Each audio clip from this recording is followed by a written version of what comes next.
De regresso ao RTP2, o programa A Universidade do Nosso Tempo, da Universidade Aberta. Falamos hoje da importância da mulher. Há 25 anos, a Universidade Aberta criou o primeiro mestrado em estudos sobre as mulheres em Portugal.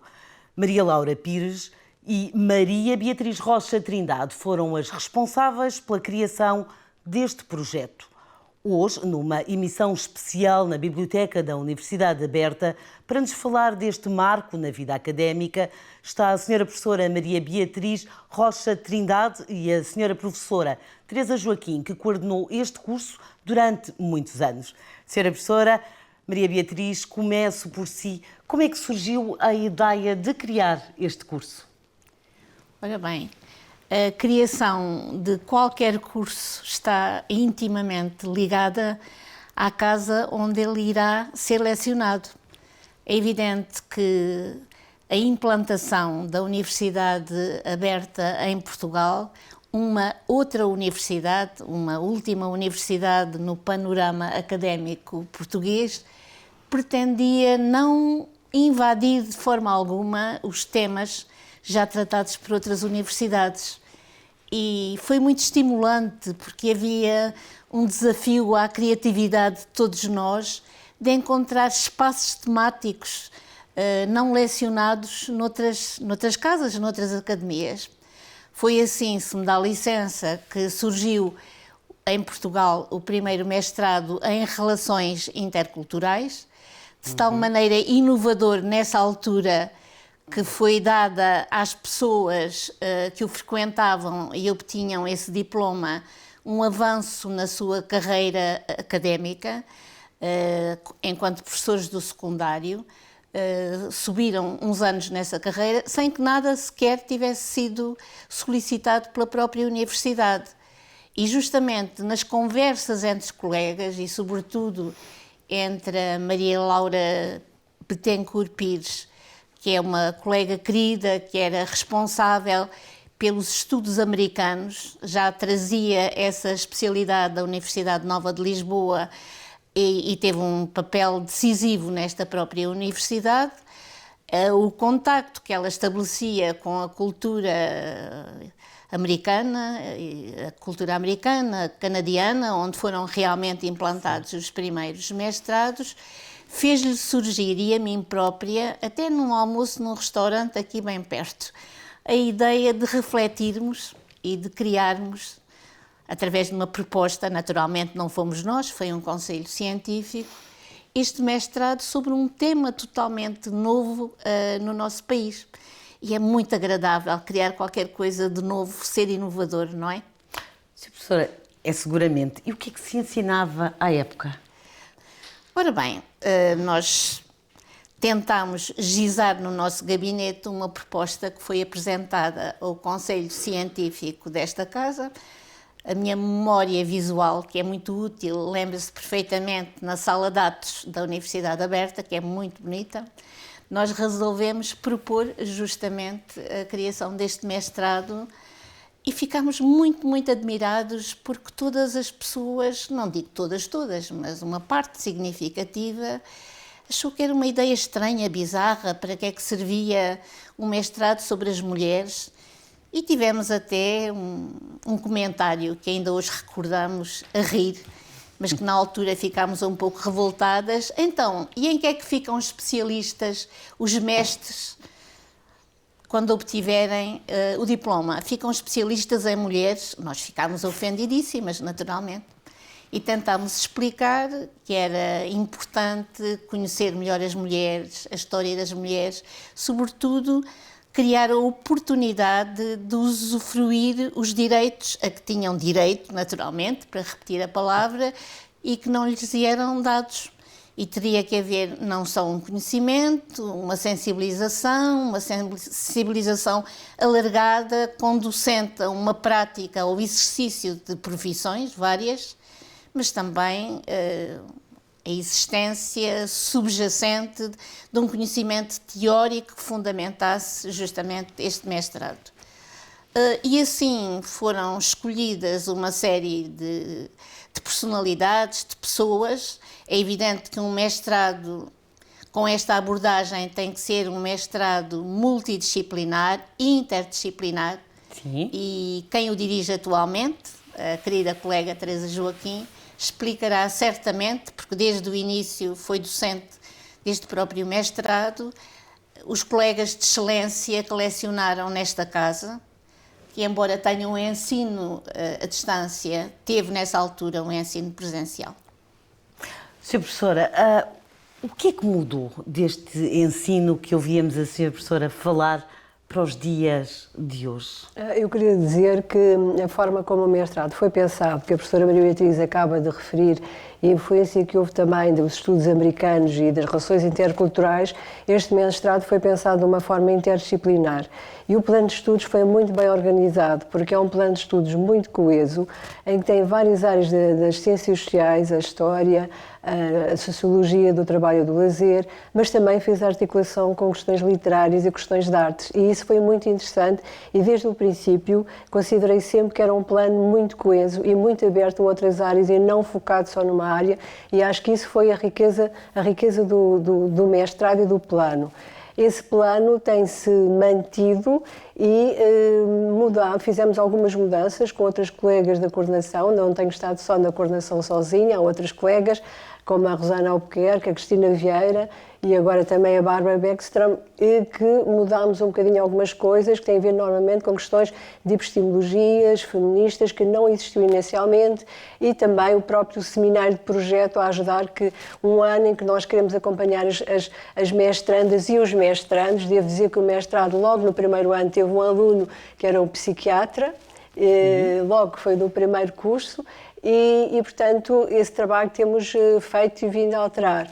Também é verdade que, no princípio, o mestrado era presencial e era um ambiente muito agradável, porque este mestrado teve uma componente sempre humana, nunca teve uma componente académica e científica muito forte, mas a componente humana dele, que existe nele, foi muito estimulante, tanto para as docentes como para os próprios estudantes, e criámos sempre uma relação muito boa.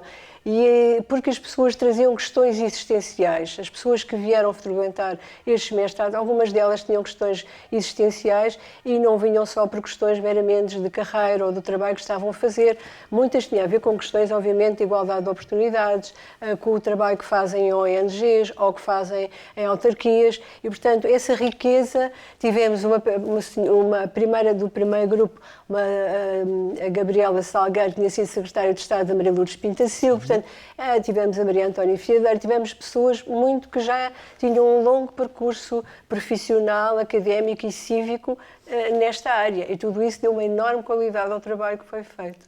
Maria de Lourdes Pintacilgo, a única mulher primeira-ministra em Portugal e a segunda na Europa, foi uma acérrima defensora dos direitos da mulher e da transformação do mundo numa comunidade global de justiça e paz. Maria de Lourdes Pintacilgo reforçou o poder da intervenção das mulheres na sociedade e na política, mas houve também muitas outras mulheres com papéis determinantes e que, de uma forma, contribuíram para a promoção e para o reconhecimento do papel da mulher na sociedade. Sra. Professora, posso pedir-vos que me falem de outras mulheres que tiveram também muita importância neste estudo? Eu gostaria muito de referir a Maria de Lourdes Pintacilgo, porque naturalmente quando se constrói tematicamente uma unidade de ensino superior, é evidente e é normal que nos aproximemos de pessoas que são consideradas como grandes conselheiros e, portanto, é evidente que a engenheira Pintacilgo foi uma das pessoas que consultámos, recolhemos as suas ideias, encaminhou-nos para outras personalidades, o que foi feito, portanto, poderemos dizer que ela teve um papel determinante na construção deste mestrado, e, para além disso, até serviu de ponte para contactos com outras pessoas. Na mesma altura, e funcionando nesta casa, o mestrado em Relações Interculturais, que, como disse, também foi o primeiro a ser ensinado em Portugal, existia nesse mestrado uma cadeira de política da imigração portuguesa ou das migrações portuguesas, que era à época lecionada pela jurista, pela doutora Manuela Aguiar. Foi uma pessoa que teve a tutela desse pelouro durante 9 anos e que conhece muito bem as migrações e que se considerava também, e considera-se, uma defensora das oportunidades e que também, embora não tendo sido docente no mestrado, também foi conselheira e também nos ajudou e nos deu ideias. E tivemos na primeira coordenação uma colega que se chamava Beatriz Nisa da Silva, que tinha ensinado, foi por razões de natureza política, passou a viver no Brasil, foi professora titular, era da área da História na Universidade de São Paulo. Como todos nós sabemos, a Universidade de São Paulo é a Universidade de Excelência no estado de São Paulo, cidade de São Paulo, onde ela foi professora titular e que assegurou essa primeira coordenação, e muito bem, naturalmente, e teremos que recordá-la, mas muitas outras pessoas com quem Teresa Joaquim, que desde o início leciona, com quem interagiu, com quem colaborou, que confluiu com elas na construção desta primeira tentativa de formação, com certeza que poderá, melhor que ninguém, referir estas personalidades que lecionaram nesta casa. Eu vou retomar a engenheira Maria Lourdes Pintacilgo, porque justamente o pensamento dela era a interdependência entre saberes, e isso marca, de certa maneira, a forma como estes mestrados foram pensados, e isso foi extremamente inovador na altura. A cabeça dela era uma cabeça de interdependência, naquela noção que agora nós estamos a viver de cuidar o futuro. E, portanto, já há muitos anos que o pensamento dela tinha a ver com isso, e isso foi marcante. Das pessoas que desde o início lecionaram no mestrado, eu devo referir a professora Ana Artel, na área do cinema, a professora Maria Emília Ricardo Marques, também, que era docente desta casa e que era extremamente imaginativa e criativa, a professora Lígia Amâncio, Anália Torres, Maria das Dores Guerreiro, Eliana Kovacs, Marina Espírito Lima, há uma série de pessoas que no fundo vinham, a Helena Araújo, eram professoras que no fundo estiveram também no início da criação de uma associação nesta área de estudos em Portugal, e portanto eram as pessoas que inicialmente se bateram porque esta área de estudos existisse, o que não é tão fácil quanto isso, quer dizer, uma nova área de estudos nesta área, com todo o gozo que há sempre em torno da inovação, como a professora Beatriz referiu, quando a proposta foi apresentada por ela e pela professora Laura, e que eu desde sempre queria manifestar aqui o meu enorme agradecimento enquanto uma geração que veio um pouco depois, como nós podemos estar graças a esse gesto ousado que foi de apresentar esse curso. E acho que isso deve ser dito e deve ser valorizado. E acho que uma parte do trabalho da coordenação do mestrado, meu e das minhas colegas que já anteriormente referi, é muito honrar esse legado. Quer dizer, comemorar o trabalho que fizemos no mestrado, é honrar esse legado, é querer fazer um presente que seja justo, mas é também projetá-lo no futuro. E por isso, alguns dos temas, estamos sempre, quando pensamos nos 25 anos de mestrado, assim, quais são as áreas de facto que nós podemos trabalhar, sobretudo porque o mestrado inicialmente era presencial, depois com a deslocação para o mestrado tornou-se online, a população, o público que nós passávamos com ele mudou radicalmente e, portanto, essa mudança não podia deixar de passar por uma mudança e uma metamorfose daquilo que nós próprios estamos a lecionar. Sr. Professor, deixe-me só interromper. Quando fala nesta mudança do público, quer-nos só explicar?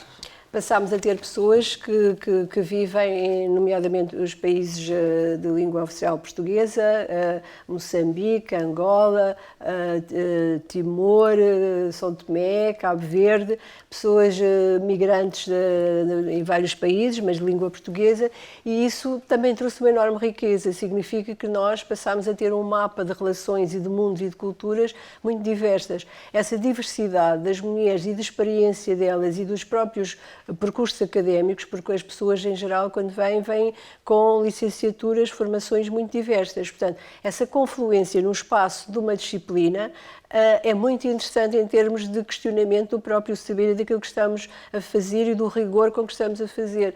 E isso tem sido muito interessante. Penso muitas vezes que temos, por exemplo, nos últimos anos, ter pessoas desses países, sobretudo mulheres, que têm cargos importantes na área da igualdade de género nesses países, que seria importante essa rede de trabalho a partir da própria universidade e do próprio mestrado. Portanto, isso tem também sido uma aprendizagem muito interessante para as docentes. Portanto, uma abertura a outro tipo de conhecimentos, a outras formas de vida. E há muitas teses que se fazem também sobre esses países. Por exemplo, estou a pensar uma tese que recebeu um prémio sobre São Tomé, sobre a igualdade, da Lourdes Santos, que já teve direção de instituições internacionais nesta área e, portanto, isso é muito importante, esse legado que vai ficando. Sra. Professora, quer comentar esta transformação? O que eu acho interessante desde o início também foi a interação ao nível da docência que se estabeleceu com muitas outras instituições altamente colocadas, não só universitárias, como o Instituto, como o ISCTE, que é uma universidade de referência, não é? Com a Fundação Carlos de Gulbenkian. Portanto, esta tessitura institucional que tem sido muito seguida aqui nesta casa, na Universidade Aberta, e que não a coloca de maneira nenhuma, nunca desde o início, marginalmente relativamente às outras universidades nacionais e estrangeiras, com uma grande interação com o estrangeiro e também com todo o país, não se situa só em Lisboa, mas alarga-se a todo o país. Eu acho que essa é a grande característica da Universidade Aberta, é ser aberta ao país, é ser aberta ao mundo, é ser aberta institucionalmente e conseguir num diálogo confluente, justamente priorizando esta igualdade de oportunidades pela qual as pessoas devem lutar e que deve ser um dos grandes objetivos das sociedades, acho que justamente, de certo modo, traduz o caminho, os propósitos da Universidade Aberta. No passado, dia 8 de março, celebrou-se o Dia Internacional da Mulher, uma data criada no final do século XIX, no contexto das melhores condições de vida e trabalho e pelo direito também do voto. Pergunto, Sra. Professora, como é que se enquadra estes objetivos? Pode-se enquadrar, primeiro, estes objetivos até no mestrado? É evidente, porque é um direito, mas a esse direito subjaz uma decisão política. Eu lembro-me perfeitamente de quando comecei a perceber, achar curioso que a minha mãe pudesse votar, não porque tivesse um curso, não porque trabalhasse, mas porque tinha recebido uma herança pessoal e tinha disponibilidade de dinheiro, não previa do meu pai, que era um veterinário, um simples veterinário municipal, mas porque ela tinha trazido uma herança e lhe era a possibilidade de votar.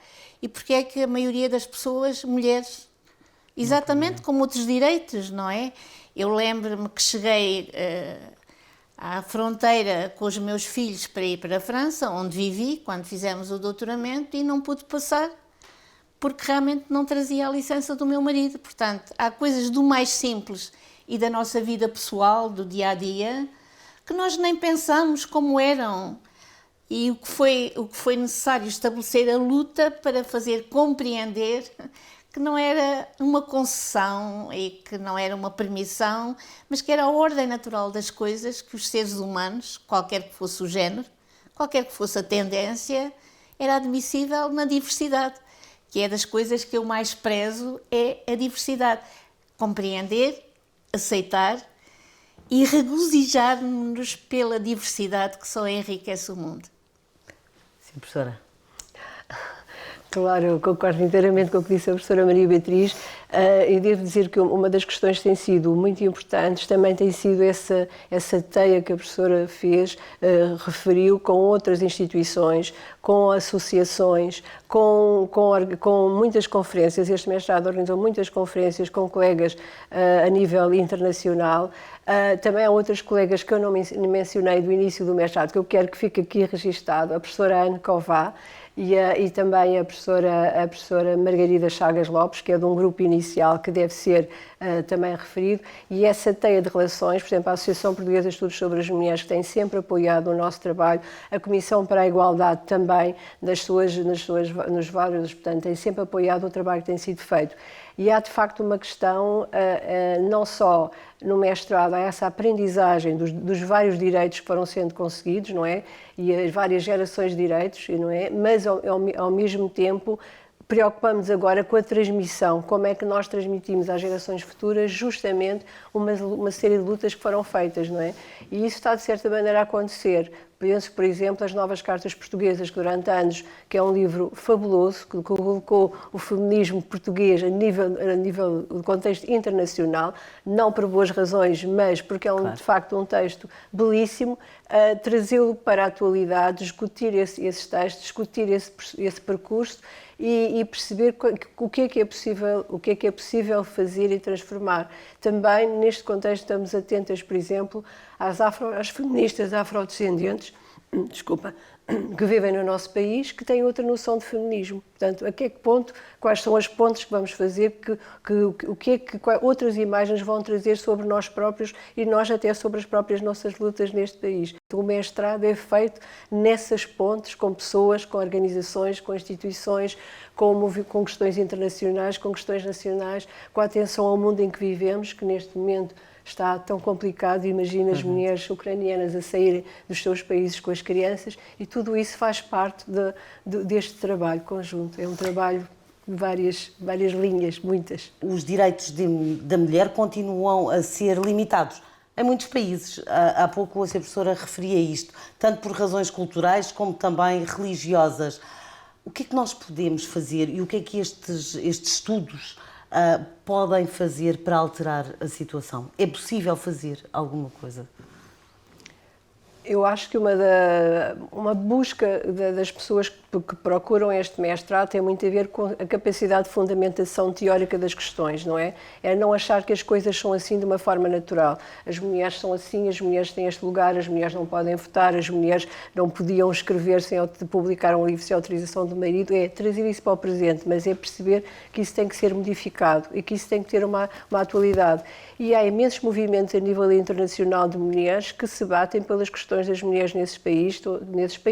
Estou a pensar, por exemplo, a Marcha Mundial das Mulheres, que é todo o mundo, mulheres de todo o mundo, que se batem por essas questões. Portanto, eu acho que são várias linhas que atravessam e que vão irrigando o mundo e que o tornam melhor, não é? Era para que o mundo dê lugar a que as pessoas possam viver como querem, quer dizer, não há razão para que no Afeganistão as raparigas não possam estudar, não há razão nenhuma, não é? A não ser por razões políticas, não é?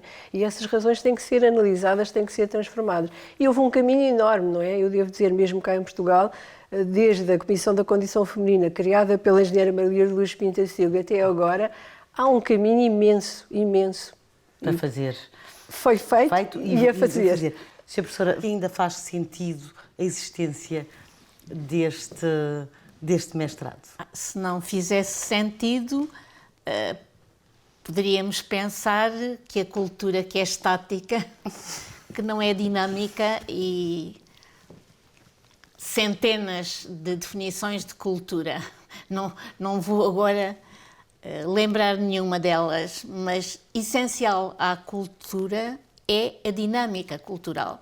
A cultura é uma permanente mudança, inclusivamente quando se fala de identidade, eu acho graça a identidade portuguesa ou a identidade de qualquer outra nacionalidade, como se fosse algo estático. A identidade é algo que se constrói diariamente pelo legado cultural que nós herdamos, transportamos, que se altera diariamente na interação que estabelecemos com outra pessoa E este movimento constante da cultura vai-nos levar a que um mestrado em estudos sobre as mulheres não possa dizer, pronto, disse-se tudo ou abordou-se o que era possível e agora está feito e acabou. Pelo contrário, o movimento que transporta a análise que é feita do passado, do presente, da vivência atual e a prospeção feita para o futuro, faz prever que ele efetivamente seja um instrumento de análise, de sensibilização para a mudança e para a compreensão, que irá sempre modificar-se, atualizar-se e que é absolutamente necessário.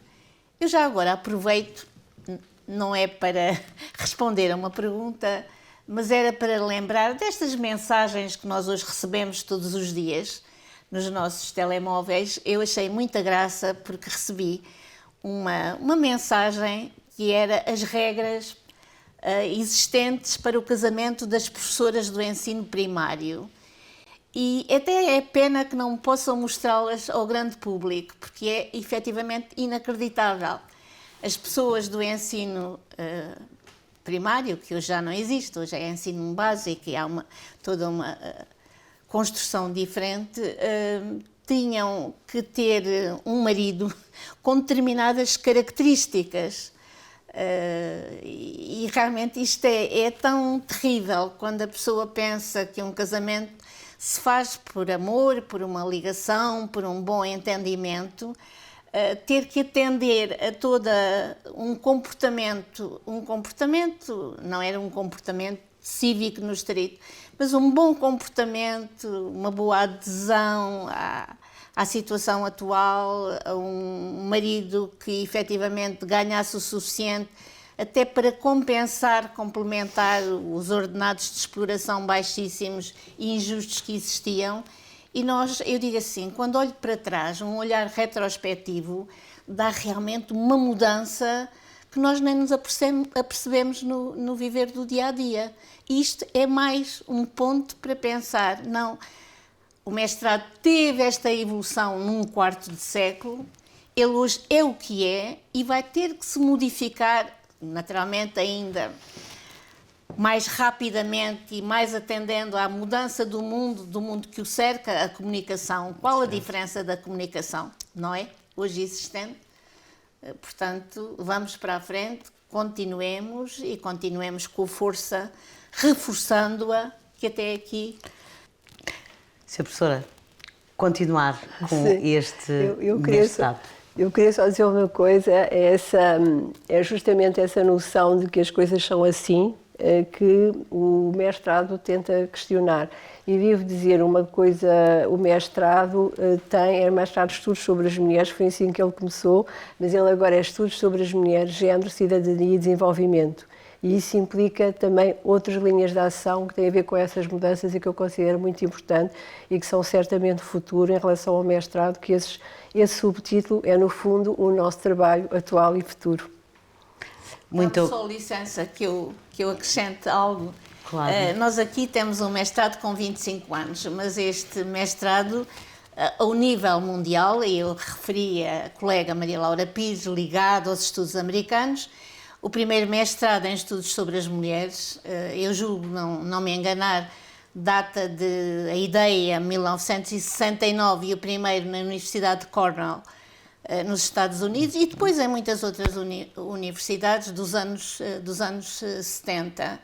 Mas nós estamos assim também muito atrasados, porque é muito um hábito português diminuir o que é português. Felizmente já estamos a modificar-nos muito e valorizar o estrangeiro.